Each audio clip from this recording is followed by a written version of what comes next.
কারণ কি আমার বলবো ভয় করে?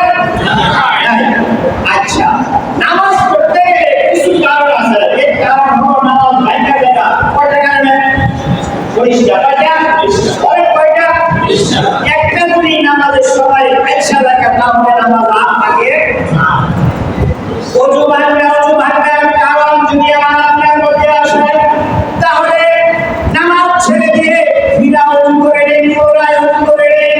নামাজের সময় যদি নামাজ পড়বে কারণ আমার মধ্যে আসে তাহলে আর নামাজ পড়তে গিয়ে আমার নামাজ পড়ি কথা বলেন ঠিক যাবে কি? নামাজ পড়া হলো মুসলমানের উপরে, ঈমানদারের উপরে।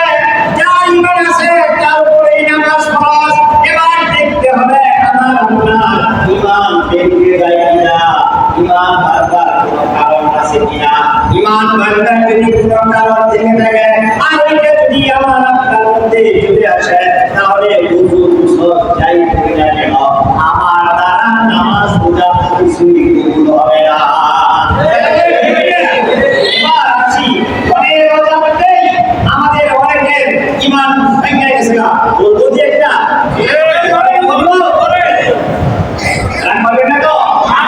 আচ্ছা, ইমাম সাহেব ওয়াজ করতেছে, ওয়াজের মধ্যে তিনি পর্দার ওয়াজ করছে। একেবারে মসজিদে কেশিয়া তার বহু রাগে চাকরি করে। নামাজ শেষে ইমাম সাহেবকে বলতেছে, হুজুর আপনি তো জানেন আমার বউ রাগে চাকরি করে, এই ওয়াজটা না তো হুজুর পারতেন। বলেন ওয়াজ কি হুজুরের না কোরআনের? আমার দেখা পরের দিন চিন্তা করে আজকে আর পর্দার ওয়াজ করতাম না। পরের শুক্রবার হুজুর ওয়াজ করছে ঘুষে মসজিদের যিনি সভাপতি তিনি সারা জীবন করা ওই যে মসজিদ অফিসে নায়েবগিরি করে টাকা কেমনে আহে যায় আপনারা তো জানেন না? ওইভাবে কামাইছে ঘুরাবে একটা বিতর্কে আর মসজিদের সভাপতি করেছে। নামাজ শেষ করার পরে যে ইমাম সাহেব আপনি তো এই ওয়াজটা না করলেও পারতেন, আপনি তো জানেন না এইটা করে এই সমর্থন করতেছি, ওয়াজটা না করলে আপনি পারতেন না। বলেন হুজুরের ওয়াজটাকে হুজুরের বসে রাখতে পারেন হুজুরে বসেছে।